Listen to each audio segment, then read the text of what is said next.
Good morning.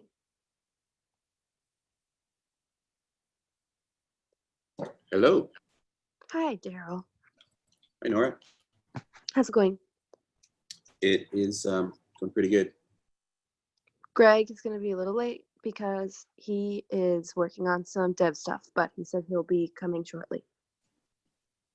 Well, that is probably the best excuse you Mm-hmm. can have. Mm-hmm. Couldn't agree more.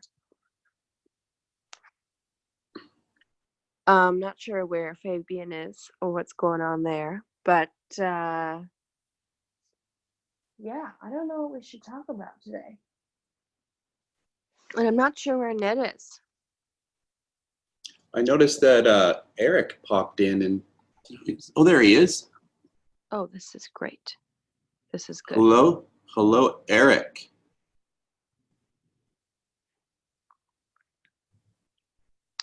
Were you here last week, Daryl? I was. Uh-huh. Yeah, it was great. Oh, and Ned is here. Good. Hello. Hello. Check 1 2. Yep. Now, I was just now. Why am I not seeing any video? Because nobody's sharing their screen or sharing and nobody's cameras are on. So Brilliant. until that happens, you'll just see, I think, the white background. They should have a more clever background. You can share your video if you want to, but you don't have to. Oh, I have nothing interesting to. Yeah, also we found that whenever we do these calls and a bunch of people share their video, sometimes the audio gets messed up. And so it can mess up the call. And so sometimes we all turn our video off if the audio is getting messed up. And so that's one of the reasons why sometimes you'll see a bunch of people with their video just automatically off because it makes the call more clear. So that's one thing. Cool. Bandwidth issues. So we're waiting for Greg, who's going to come along shortly. I'm not sure if Fabian is going to join us today.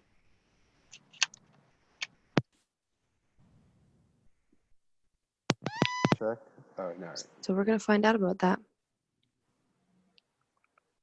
But I remember, Eric, that you wanted to know a little something more about the progress of RSong, and Ned is here.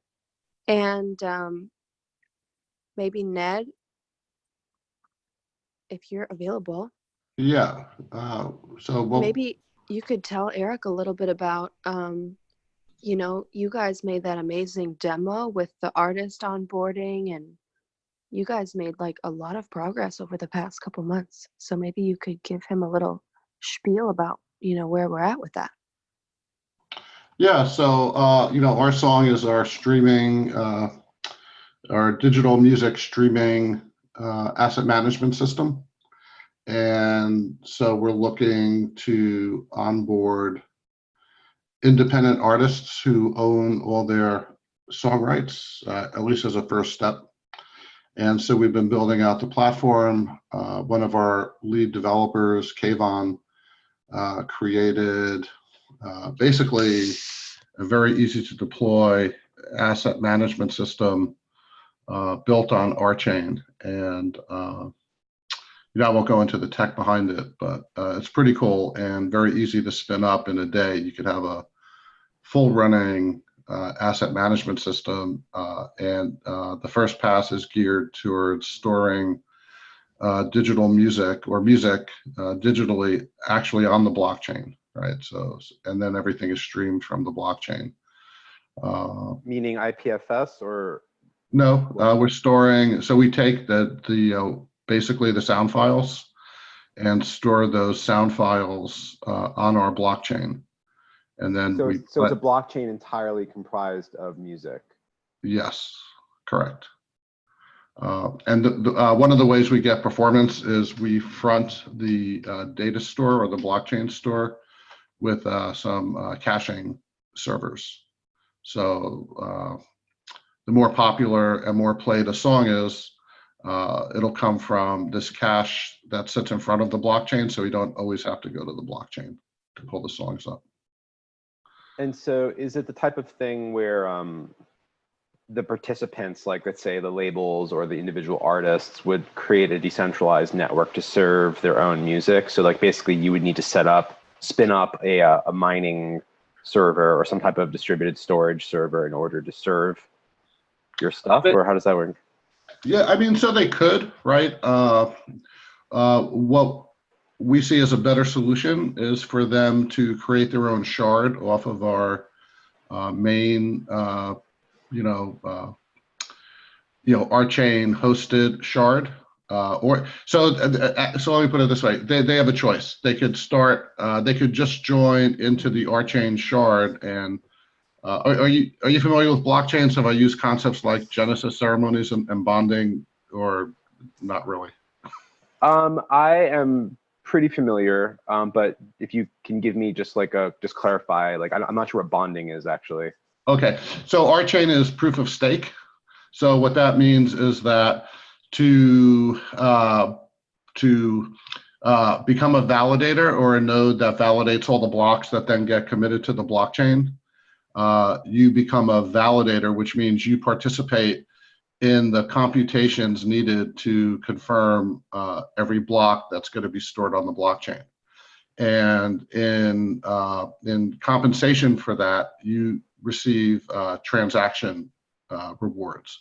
So there's a fee for every transaction that happens on the blockchain, and the validators share in the pool of those transaction fees. So that's one way to make money, by staking the network. And staking the network means that you take your tokens, which currently they're called ROC, but which is an ERC20 token. But when we go live with mainnet, they will be converted to REV, which will be our new token. And so you stake a certain number of REV to become a validator. So let's say you stake 1 million REV, or $1 million worth of REV, let's put it that way. And then you get transaction rewards based on that stake. This is how all proof of stake blockchains work. And the security comes in the fact that if you're caught monkeying around with the blocks, like trying to scam the system or hijack, people's, wallets, you lose your stake. So, excuse the pun, but the stakes are pretty high in proof of stake, right? If you get caught, trying to compromise the system, then what you've staked is lost. So that's the financial incentive for people to play nice. And so when we first spin up, the co-op is going to sponsor the validator pool. In other words, the co-op is going to be the only people validating, right? And we're doing this for a number of reasons. And over time, the hope is that we'll be able to get more people interested in becoming validators, and then we could expand the scope of the people who are validating, and that will also move us towards being a more decentralized blockchain, right? Because obviously if the co-op is running all the validators, there's concerns with centralization of that, and ultimately we don't want that centralization. We want to be fully decentralized. And like most crypto projects and proof of stake are doing, is they're running the first group of those validator nodes and then expanding that outwards to get more people on board to move these blockchains into a more decentralized manner. Yeah. Does that make sense so far? Definitely. Okay. I'm still kind of interested though in the model for using the blockchain as a storage vehicle, because it seems like you would quickly have scaling problems, especially when dealing with something like music. Right, and that is a concern, and that's one of the great things about RChain is we are extremely efficient at storage, and we're also extremely scalable. So okay, so now you have the picture of kind of the network model, and then say we onboard an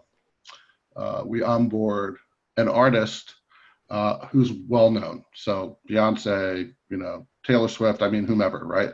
And they want their own identity, so they could actually create their own shard, right? So in other words, instead of using the co-op's main network solution, they create their own shard, which is connected to the RChain main network, but they get in their shard to run their token economics, so they could have the Beyonce coin if they wanted. They could create all the rules around how that token works for transaction payment, storage payment, and reward payment. So they get all the benefits. It's kind of like private labeling or white labeling their own blockchain, if you will. But it's still connected to the RChain parent shard, so they get all the benefits of running and being part of the RChain network. So basically, Beyonce would have to spin up her own blockchain in order to serve her own content. If she wanted to go that route and create this kind of quote unquote white label blockchain. Now, she doesn't have to do that. She could join, she could put all of her content on the parent, the RChain master shard, if you will, right? And she could put it all there and she would get all the benefits of running on the co-op. She doesn't have to do any of that work. You know, she doesn't even have to be a validator, right? When she deploys the contracts that put her content on the blockchain, she'll have to pay the fee to store it there. But that's it. And then she could, you know, run everything under the RChain umbrella and, you know, not have to worry about any of the other blockchain issues. So we did this so people could have a choice, right? And what we're thinking is you probably have most of your independent rights own musicians who own all their rights who don't want to have to think about running their own shard. And then you're going to have, you know, the top tier artists who may or may not, but at least they have the choice to run their own shard or not. Now, what about the fans? Are they participating in this proof of stake process? Like when they buy the music, are they now serving that music in more of a P2P fashion? Or is this more of like a DRM type of thing where the content is hosted on Beyonce's kind of walled blockchain server thing that she has? And then like basically the fans have some kind of DRM public key thing to unlock that content so they can stream it in their browser? Yeah, so that's a great question. So the fans do not have to join the network. And actually, they probably don't even need, and they don't even need to own our coin. And what, so we have a mobile app for iOS and Android. And so they just can run it from their mobile app and stream the music. And they don't have to concern themselves at all with the, you know, with the blockchain. Now, it's interesting you say about rewards because, and fans, because, you know, in the future, we have a whole model that we want to be able to incentivize the fans for, you know, playing, streaming, recommending, becoming influencers, you know, all this interaction between the fan and the artist is something that we are very interested in building out in future iterations of what we're doing. But the short answer is the fans, I mean, my hope is that this becomes ubiquitous and the fans have, in some ways, have no clue that it's actually even running on a blockchain. Yeah, yeah. But things like digital identity and social interaction and reward systems, you know, this is all in our vision to facilitate using our platform. So this is all really fantastic. And Ned, I think you did a really great job of summarizing sort of the technical aspects of what we aim to achieve. But I think another really important aspect of it is, Daryl, maybe you could sort of summarize some of what you have learned over your very many pursuits in life about like the social interactions, said social networks as it relates to blockchain and RSong and all of that, since that's kind of your corner of things, because I feel like that's sort of like another layer that I feel like is really important. And I feel like you've learned a lot about that. Maybe you could sort of sprinkle that in as another layer to this little cake that we are giving Eric that we did not give him last time? Well, yeah, I mean, I guess then that means we'd be venturing into some of the more kind of future ideas that Ned was suggesting, some of the ideas about how to empower the fan artist relationship and how that whole thing can grow. I don't know. Do we want to take the conversation into the more future hypothetical at this point? Oh, yeah. I mean, Ned and everybody, you guys can decide. If I just thought that might be an interesting place because it's such a cool space. At Daryl, you know so much about it. But you guys decide amongst yourselves if you want to take it there. I'd like to actually just ask Eric if I answered all his questions or if he had anything else. Yeah, I mean, I have a general idea, I think, about what you're talking about. I mean, it'd be very interesting to drill into some of the more specifics at some point, but we don't have to do that right now. But yeah, very, very interesting. Thank you. Okay, cool.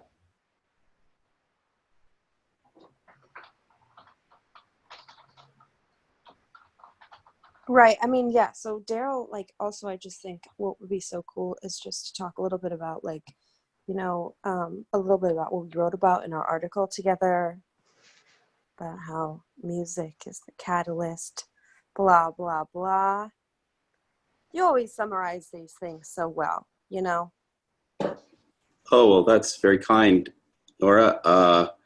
Yeah, I mean, it is something that I am very passionate about. So yeah, Eric, I heard your talk on Friday. I didn't really kind of participate much, but it was great. And I've been wanting to introduce myself throughout the week. I just haven't had a chance yet.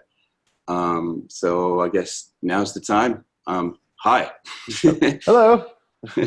Yeah, I thought that, you know, your perspective last week was fantastic. You were shooting out all sorts of great ideas that I totally share and find passion in. So it was great to hear your perspective on things. I know you come from more of a art background as opposed to music directly. Not true. Well, I both. Okay. Both actually. Okay. Cool. Yeah. So yeah, I guess basically, like, I feel quite strongly in the power of music. I share this Professor Ian Cross, who was a professor at Cambridge in England. He has this theory that you know how they say that there was something that kind of rapidly accelerated the human brain evolution some 50 to 150,000 years ago. He believes that thing was actually the discovery of music. And I share in that belief.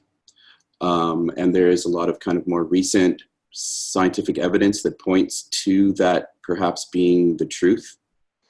So I've kind of always looked at music as kind of like the catalyst for other things. And if you flash forward to the more recent past, you have seen music become the catalyst for network propagation.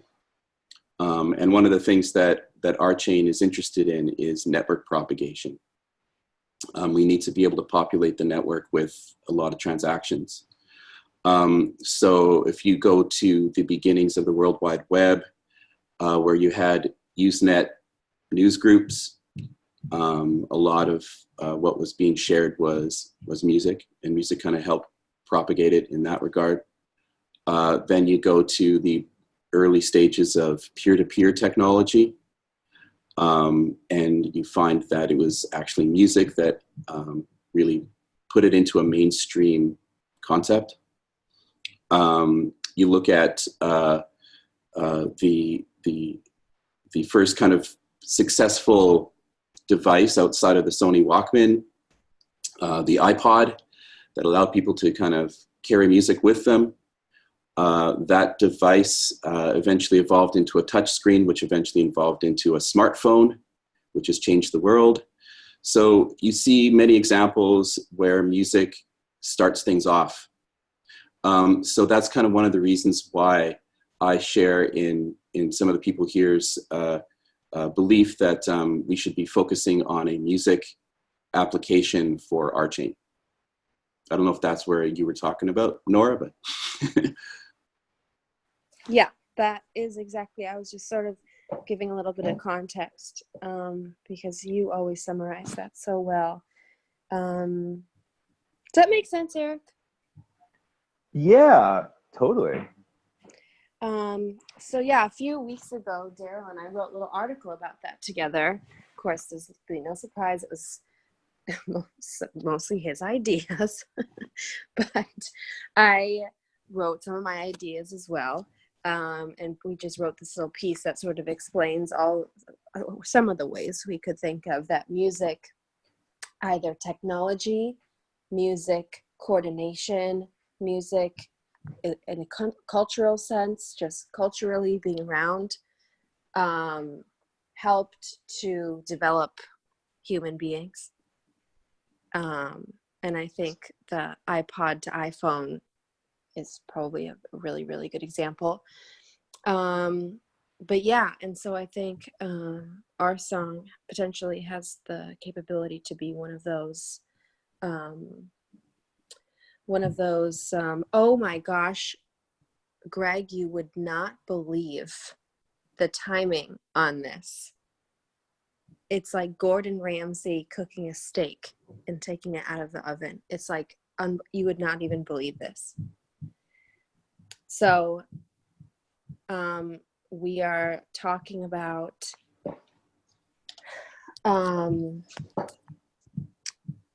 Greg, can you hear me? Yeah, I can hear you. Okay, this is great. So basically last week, we didn't really get a chance to explain to Eric what we were really doing over here. Mm-hmm. So I sort of started off the call by having Ned give Eric kind of a technical overview of what the plans were for RSong. Uh-huh. Then we kind of passed it to Daryl, and then Daryl sort of just now gave a little bit of a music jump starts the human mind thing.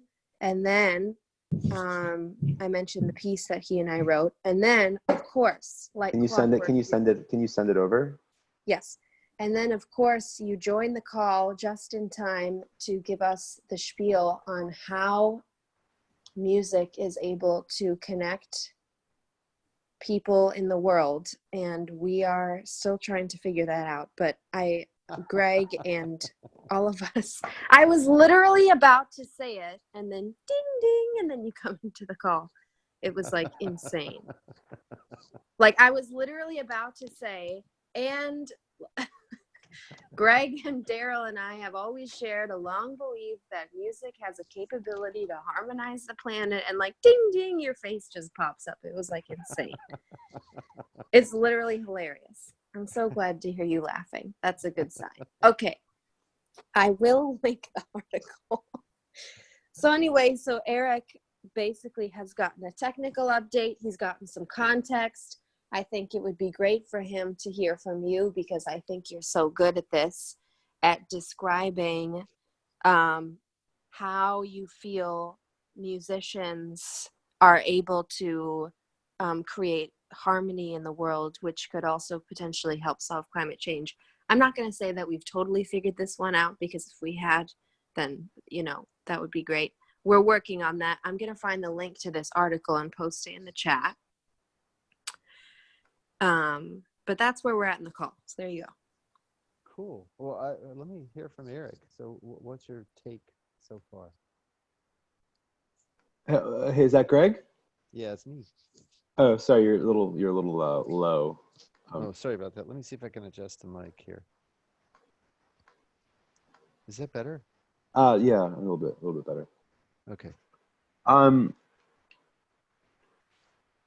Yeah, no, this is all very fascinating. Super interested to, hear this perspective on things. It's really great. Yeah, I mean, we try to work at multiple levels all at once. So yeah, I mean, as Nora said, I mean, I think, many musicians experience music as a way that we can embody harmony. we can embody being in tune in time and in tone, right? So it's like an actual living experience. And I think a lot of people, they go to concerts or other kinds of musical events precisely because of that, because they get to have this experience. And they recognize it, they taste it, and it keeps them coming back. Um, but at the same time, there are all these practical things that we have to solve, right? I mean, one of the things that we have to solve for our chain is that we need transaction volume. Um, it's a real thing. In order to make the economics work out, we need lots and lots of transactions. And in order to have transaction volume, one of the most basic things to do is to share digital assets. And we understand that there are musicians that have large followings, and if they were, each musician could bring a million people, and they only listen to 10 songs a month. Well, that's 10 million transactions a month. Right? For one musician, if you had 100 musicians, that's a billion transactions per month. So the idea is to try to work across all these different layers or scales. So each one being having both a practical component and also this other aspect, which I think for many musicians, that's the thing that's most practical, right? I think there's this article floating around that Thich Nhat Hanh just, he proposes that the only way to address climate change is love. And in many ways, I feel that that's the most practical message we can make. But oftentimes it's hard to convey that without sort of connecting all the dots, and we have to connect the dots from the technology to the community to the music to the these higher aspirations. So I apologize, Laura. I'm really butchering it, but I just jumped in the conversation. No, you're not. You're not butchering it. You're doing a great job. And I just posted the link so you can read it. Anybody can read it if they're interested in this little happy article that we did. It's actually a blog. I mean, I don't really know what the definition of blog and article is. It's a blarticle, okay, is what it is. So, or an arg. I don't know. What's an arg? I mean, a cross between an article and a blog. I don't know. Oh. I have no idea. But we just wrote it this past May. It says by me, and then I think it says special thanks to Daryl. But really, like, Daryl wrote it with me, so just know that. I am looking through it right now. Very cool. Yeah. So yeah. I think this is all super interesting, and I'm all about spreading the love and everything.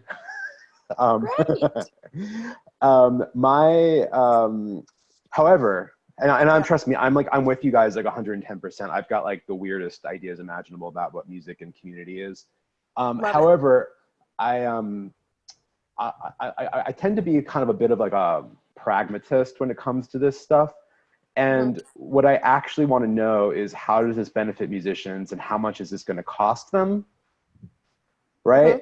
Where is the money coming from? And is this actually benefiting music communities, or is this just another way of extracting value from them? Right. Right. So go ahead, Nora. The way it benefits musicians is that basically it allows them to connect directly with their fan bases, with their audiences, and it allows them to construct through the use of smart contracts. We're still calling these smart contracts, right, you guys? Yeah, that's what they're called. Okay, great. Just want to make sure there's not a special Rolang name for them. Okay, so basically through the use of smart contracts, we're allowing artists to be able to construct their own, I don't want to call them record deals, but their own um, distribution arrangements with their fan bases. So basically, the artists are in control of how they want their music to be disseminated to their audiences, and they can send it directly to them. And that is revolutionary, and I think it would help them a lot. And also, we're looking at being able to get them paid every 24 hours, which would be awesome. And so we wouldn't have these like incredibly long lag times of getting paid. Mm.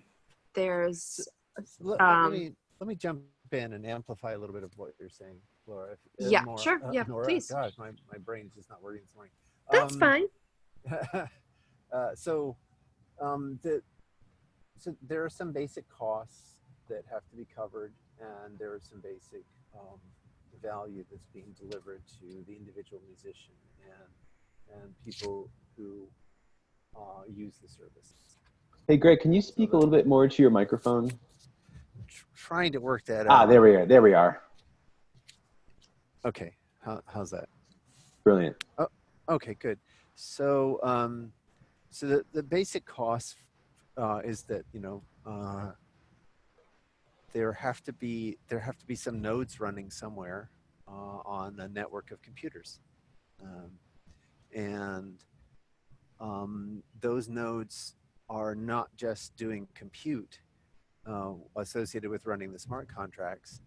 Those nodes are also doing storage, and none of that, nor the bandwidth associated for delivering musical artifacts is cheap. If you sit down and you calculate what Spotify's costs are, you get an understanding of why they have a really hard time making their service profitable, even with sort of cut rate stuff for bandwidth and other kinds of things. At the end of the day, these are real hard costs for the delivery of music in this way.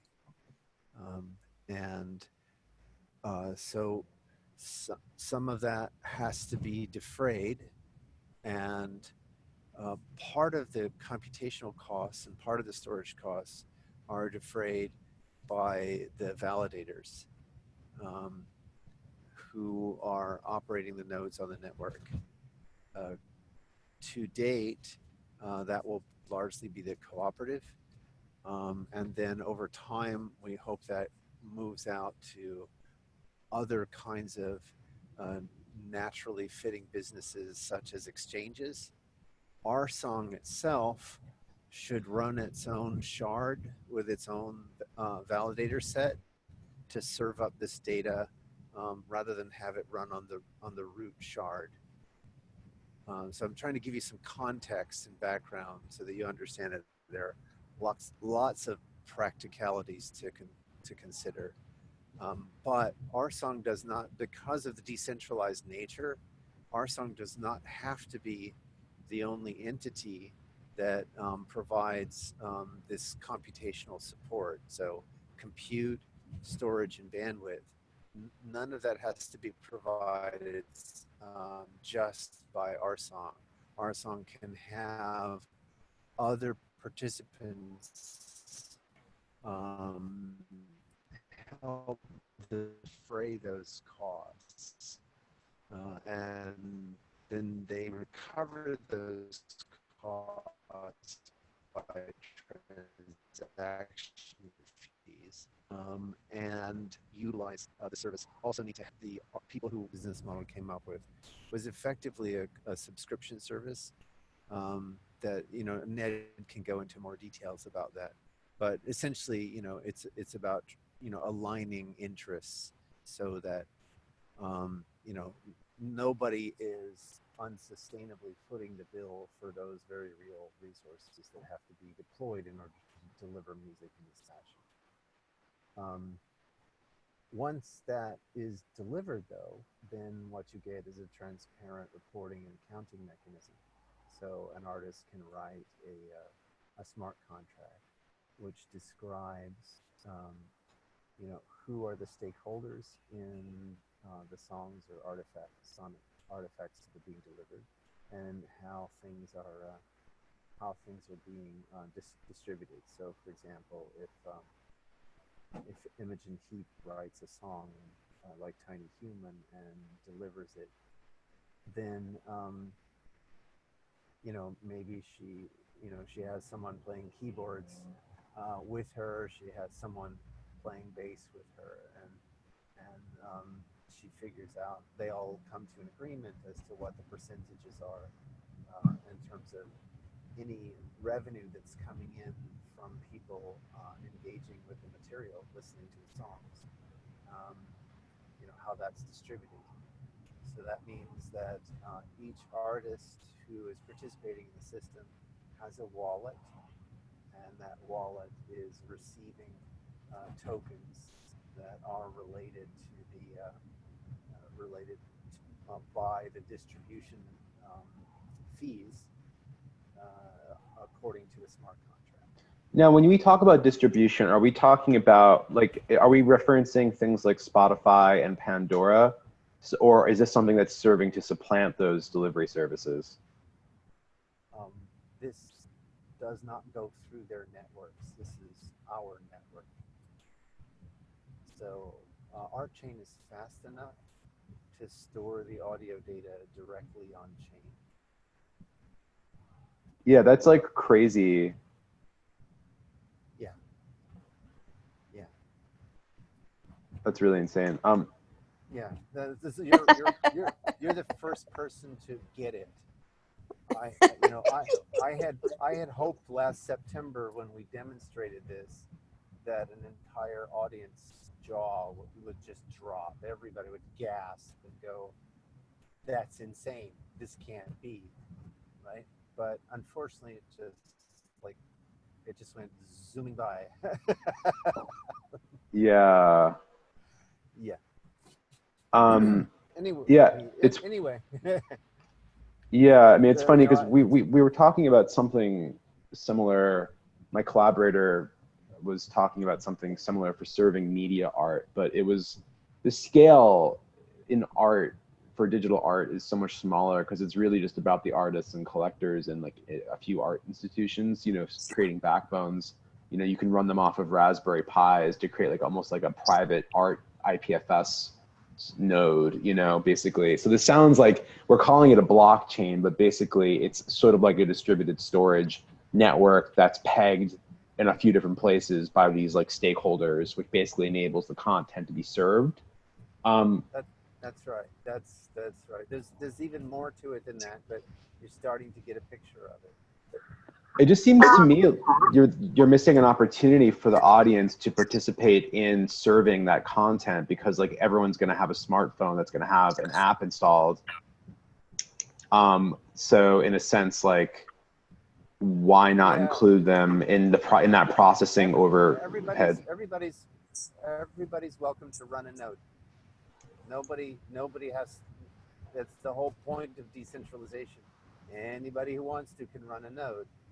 However, it's important to understand that if your node can't keep up with the other nodes will eject your node. So if Nice. If you're trying to run on a smartphone and your smartphone doesn't have the horsepower or the connectivity to keep up, then it will be ejected. Yeah. And I just want to say somebody in our community actually got a node running on a Raspberry Pi. Oh, nice. Would now be a good time to mention, are we still even doing the RCAT thing? The stripped down version? Yep, RCAT is still available on the repo. You can go look at it. Right. So Eric, we also have the stripped down version of the RSong app, which is basically just the bare bones architecture of it. It's called RCAT, which stands for R-Chain Asset Tracker.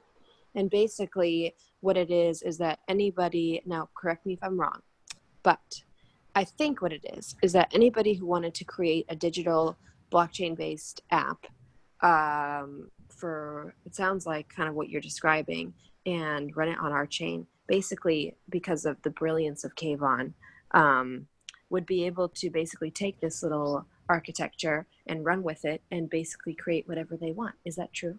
Yeah, Right. can I give a little color to that? Yes. Okay, so it's a lot more than bare bones. So let me step back for a second. Anybody can run an R node, right? Best thing, you can run it in I believe a Linux session on your MacBook. I don't have a Mac, so I run it in VirtualBox, and I run up Ubuntu. You can run it on Mint, any Linux derivative. And you could just boot straight up and run an R node, right? And that's easy to do. That would probably take you, if you're familiar with the command line and all that stuff, it'd probably take you 2 hours to get up and running, if not less.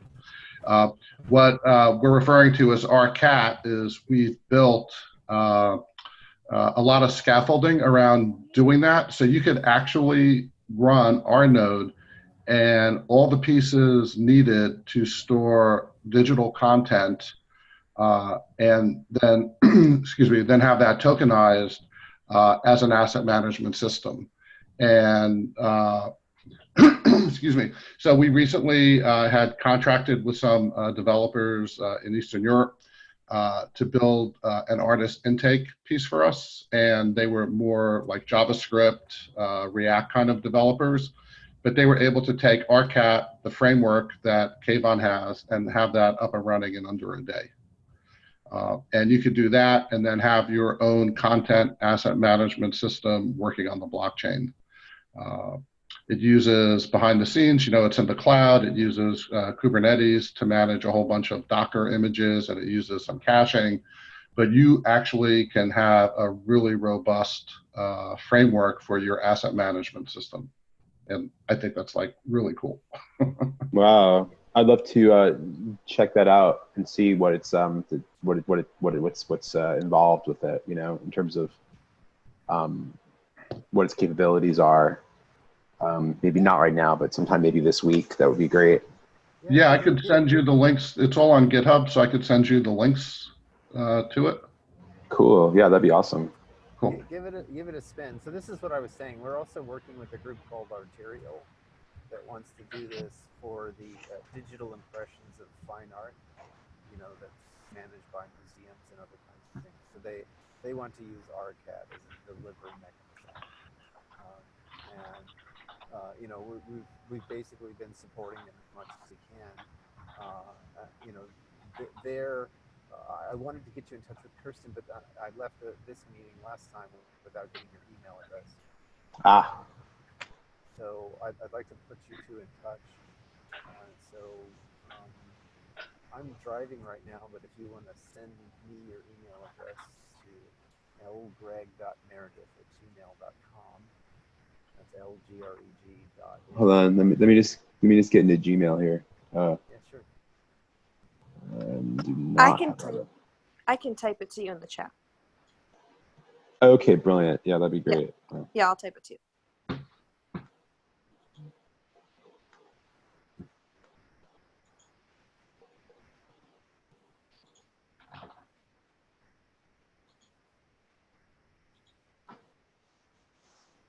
Yeah, I mean, because I think this is all really interesting. Regarding music, though, I mean, there's sort of this whole network effect issue, and like the whole concept of like marketing, right? So, in other words, what I'm really interested in here is this idea of modular self-reinforcing contracts, right? That enables musicians to form something like a soft union in relationship to these distribution platforms. And furthermore, the idea that the distribution platforms retroactively reinforce what types of content gets made in the first place, and how, because we're making content for the platform that will distribute it. So like my favorite platform right now is Bandcamp, because the bands get most of the money, and all of my content is stored online. I can stream it from wherever. But when it comes to something like Spotify or Pandora or YouTube, What always struck me was like we could be using, not trying to put them out of business, but just forcing them to pay the artists more money for access to the content if they aren't the ones that are storing it, right? Could I respond to that one? Please, Daryl, take it. Okay. So basically, the whole idea is to provide an alternative to those streaming services. It's basically the Buckminster Fuller philosophy. If you want to fight against an existing reality, you don't try fighting against it. You just simply build a new model that makes the other one obsolete. Now, it's kind of pretty wishful thinking to think we're going to make Spotify obsolete. But there is a dire need in the music industry right now for an alternative that helps compensate artists. And I agree with you, Bandcamp is probably the best one out there right now. And we definitely, love a lot of the things that Bandcamp are doing. But they don't have streaming right. So, and that's basically the music industry now. So what we're hoping to do is provide a solution. Now, there's a really key aspect to how the mainstream services work, and there's no coincidences as to why they work this way. When you listen to when you listen to Imogen Heap on Spotify, most of your money goes to Drake. And the reason for that is their compensation methodology, which is based on a big pool or pro rata method. So you listen to, basically the way it works is that there's a giant pool of data of what was listened to at the end of the month, and then there's a giant pool of money, and they distribute it out proportionally that way. So there's a couple of people who have brought up an alternative that this guy named Sharky Liguana calls it subscriber share. Another guy named Dick Huey calls it per user. Basically, it's a fairly simple idea. If you are someone who likes to listen to maybe more underground music, and you don't even listen to Drake once all month, perhaps you listen to the 70s French prog rock group Magma. and you listen to Magma all month long. You're a Magma obsessive person. And I think there's about 3 of them in the world. So all that money should go to Magma. And so you make that simple adjustment, and you will create a great alternative that can help create a middle class of musicians around the world. So this is one of the many things that we are advocating and working on. I was trying to say that before, and it didn't come out right. Well, you have to go back to how the mainstream services work. And the mainstream services are largely at the mercy of the major labels. Right. Because they need to be, so-called full catalog.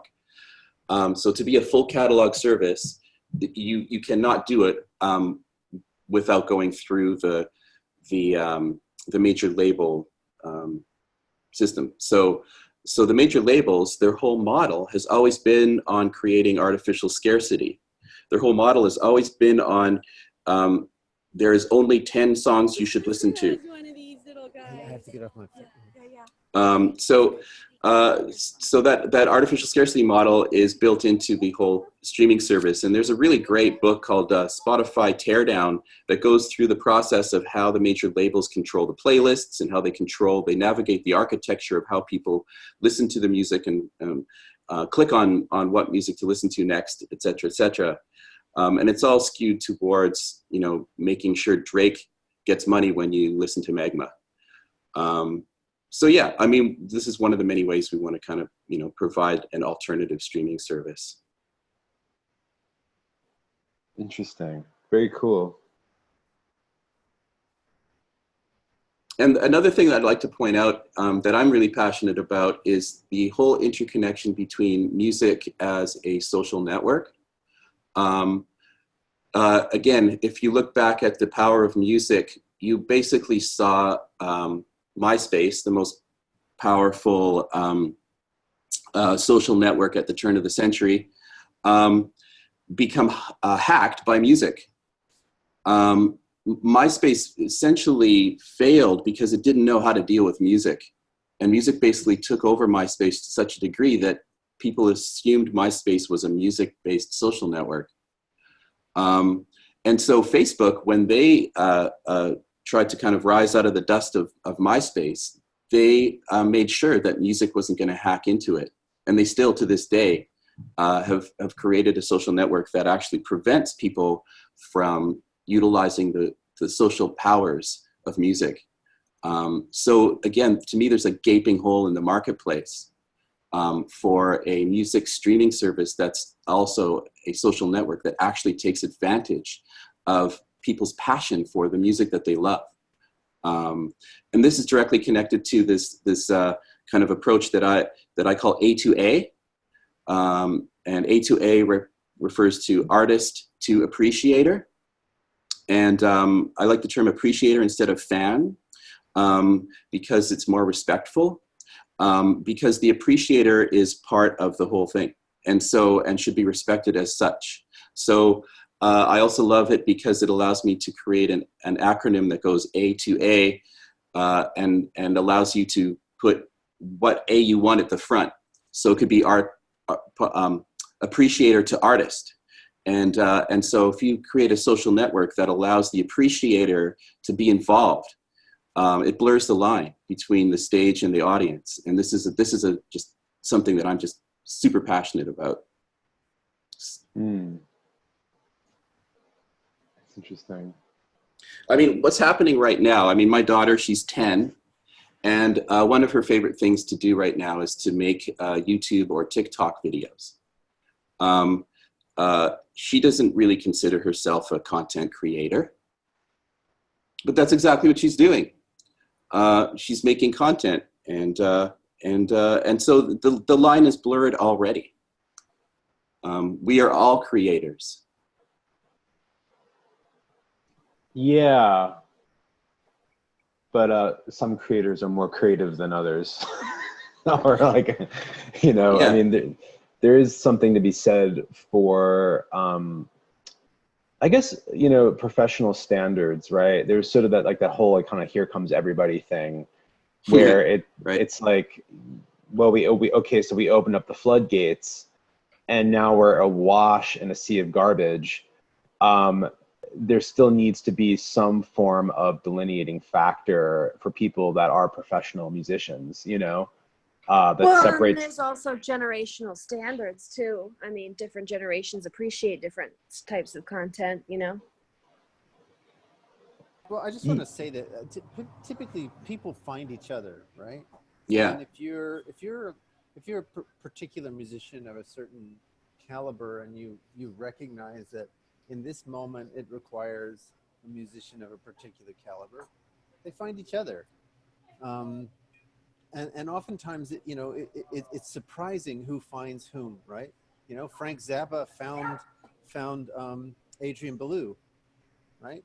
Adrian Belew was really quite unique, and not necessarily the most skilled musician in a particular way, right? But he had a voice. He had his own thing going on, and I genuinely feel that if we let it be, then people will find each other.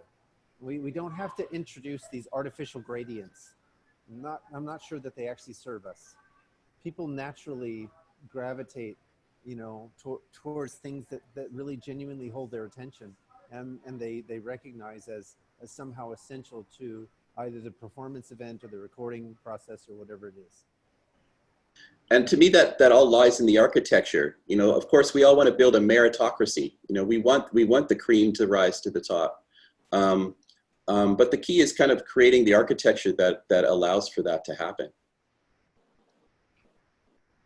Yeah, I mean, I'm sorry, my head's going in like 5 different directions right now.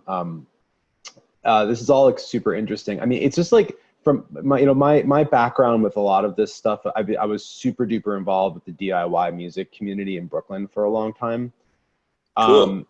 And I perform nationally as an experimental electronics like audiovisual musician. And you know, I used to do projection design for a lot of bands, you know, years ago, and parties and all this stuff. And you know, at a certain point, we started thinking about the idea of an album experientially. You know, I mean, I being an experiential designer, I'm naturally going to gravitate towards this, but it's like sort of like, you know, well, if musicians aren't making money off of music anymore, how about we redefine the notion of what music is in the first place, right? Because most musicians are making their money through the live experience, right? And so why don't we create a framework that sort of speaks to that rather than containing the idea of an album and what it was in the 70s, you know, where there was a completely different technological framework in place and different distribution frameworks and different economic frameworks. It's like we have this totally fractured, decentralized thing happening already. And the best musicians that I know are operating on this totally DIY level. And if they're lucky, are making like a barely middle class like living, you know, even if they're super famous, right? Like people that are like doing really, really well on the charts or like everyone knows who they are still really aren't making like money, right? Like I'm thinking about people like, you know, like Dirty Projectors or like Dan Deacon or, you know, any of these like larger indie acts, right? Unless it's like, I think the jam bands are making are making money still. Because people are willing to pay like, you know, 40 or 50 bucks a ticket to go see Fish or, you know, whatever those bands are now, in the theater. But I'm wondering how what you guys are talking about could be used to sort of address the shifting nature of music itself. Does that make sense?